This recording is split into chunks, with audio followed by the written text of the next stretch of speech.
Sometime in the 19th century, 1.5 million workers were tasked with an inconceivable burden. These workers spent 10 years grinding, digging, and laboring away and overcame the limitations of primitive construction technology to build the 120-mile-long waterway known today as the Suez Canal. Unfortunately, it took just one day and a giant ship to clog it in 2021. The canal, which was known to be a vital international shipping passage, then became the news for a different reason: a blockage affecting more than 300 vessels that sent tremors through the world of maritime commerce. This is the story of that giant ship and the catastrophic events that followed. Before we begin, you must know what the Suez Canal is and why it was constructed in the first place. It started with a crazy idea to connect the Mediterranean Sea and the Red Sea for quicker and faster shipment of goods and travel across the ocean. But it wasn't until the 1830s that the crazy idea of a large canal providing a direct maritime route between the two bodies of water was discussed, thanks to the work of the French explorer and marine engineer known as Lenault de Bellefonds. However, connecting the Mediterranean and the Red Sea was still considered impossible over concerns that they sat at different altitudes, but Bellefonds did not accept defeat. Instead, he surveyed the Isthmus of Suez, which, contrary to popular belief, confirmed that the Mediterranean and Red Seas were at the same level of altitude. This meant a canal without locks could be built, making construction significantly easier. Bellefonds' dream was about to come true. By the 1850s, the Suez Canal Company was established and given a 99-year lease over the waterway and surrounding area.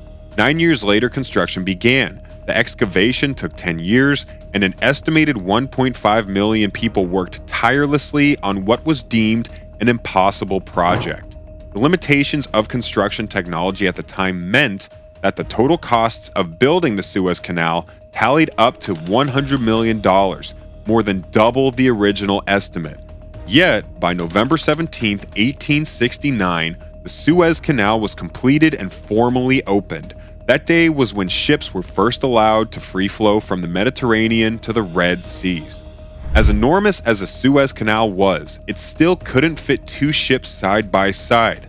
In 2014, that was about to change. The Egyptian government decided to embark on an $8 billion expansion project to widen the canal from 61 meters to 312 meters for a 21-mile distance.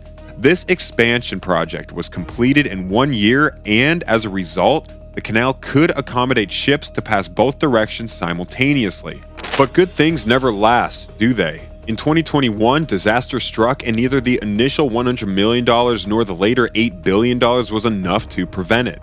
Despite the widened route, in March 2021, an enormous container ship heading from China got stuck in the canal and blocked more than 100 ships at each end of the vital shipping artery. The incident disrupted global trade for nearly a week, and so the story of the 1,300-foot Japanese-owned container ship, the Ever Given, begins. The famous Ever Given was completed on September 25, 2018, replacing an earlier ship of the same name. Although owned by a Japanese firm, she was leased to the Taiwan-based container shipping company Evergreen Marine for operation. There, she was managed by Bernard Schultz Ship Management. The Ever Given had sailed through the Suez Canal 22 times, which is no easy feat. You see, sailing through the canal is a pretty complex and risky operation because wind gusts can cause the container areas of ships to act like a sail and thus affect the ship's course. The momentum of a heavy ship, such as the Ever Given, is difficult to counteract if blown off course, but the Ever Given had defied the laws of nature against it 22 times. She sure deserved some accolades. On March 23, 2021, at 5:40 UTC, Ever Given was on another one of her travels, sailing gracefully through the Suez Canal. The ship was traveling from Tanjung Pelepas, Malaysia, to the port of Rotterdam, Netherlands. Suddenly, things began to look awry when she got caught in a sandstorm. The strong winds, which exceeded 46 miles per hour, made it impossible to steer the ship onward, causing the hull to deviate off course. Trying all they could, the frightened crew could not stop the ship from running aground near the village of Montchiet Regola. The The ship turned sideways and was unable to break free, blocking the canal on both sides. Fortunately, all members of the ship's crew were accounted for and no injuries were reported. But unfortunately, it was fifth in a northbound convoy with 15 vessels behind it when it ran aground at the 151-kilometer mark measured from Port Said on the Mediterranean Sea. According to an analysis of data from ship tracking websites by Everett Lattar, head of the Maritime Technology Division at the University of Ghent, they deduced it was the bank effect. The bank effect causes the stern of a ship to swing toward the near bank when operating in a constricted waterway. This may have contributed to the grounding during the event and the lateral forces of west to east winds pushing sideways against the northbound ship.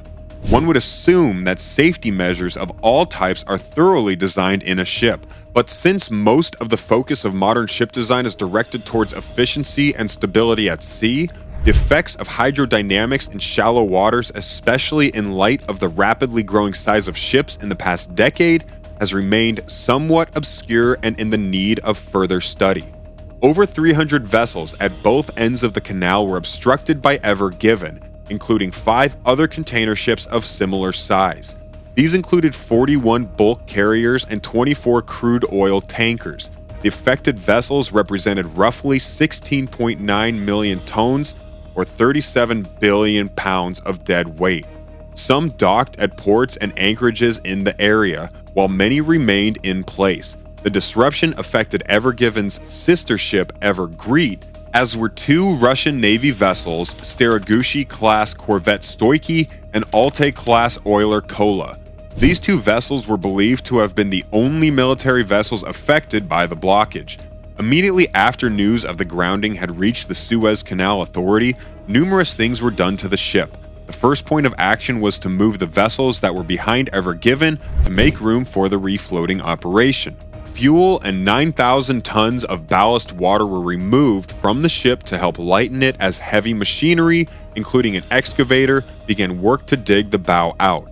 After that, they engaged the Dutch company Royal Boskalis Westminster to oversee marine salvage operations. The salvagers started working on land and water and tried several remedies, pulling the ship with tugboats, dredging underneath the hull, and using a front-end loader to excavate the eastern dam where the bow was stuck.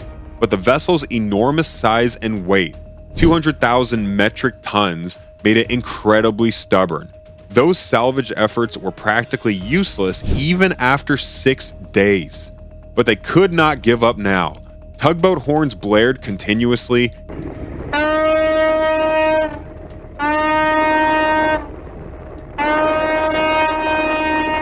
and with the aid of high spring tides, the ship began moving on its own, finally shifting from its diagonal position across the canal. The refloating of the ship raised hopes and a sign of relief that traffic could soon resume in the canal and business would continue as usual.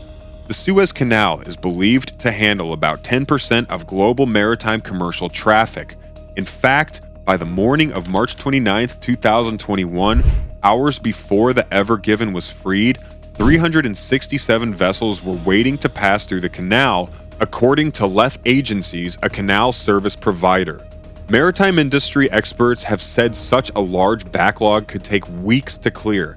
Shipping analysts estimated that the traffic jam held up nearly $10 billion in trade daily. Some ship owners had already decided to cut their losses and reroute vessels around the Cape of Good Hope at the southern tip of Africa, adding weeks to shipping journeys.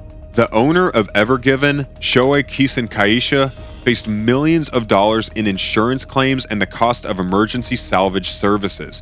The Egyptian government, which received $5.61 billion in revenue from canal tolls in 2020, was also interested in refloating the Ever Given and reopening the waterway. The Ever Given was freed in the early hours of March 29th, and by around 3 p.m., after a round-the-clock scramble to unblock the shipping thoroughfare, according to vessel trackers and observers at the scene, the ship had successfully been freed and appeared to be on the move.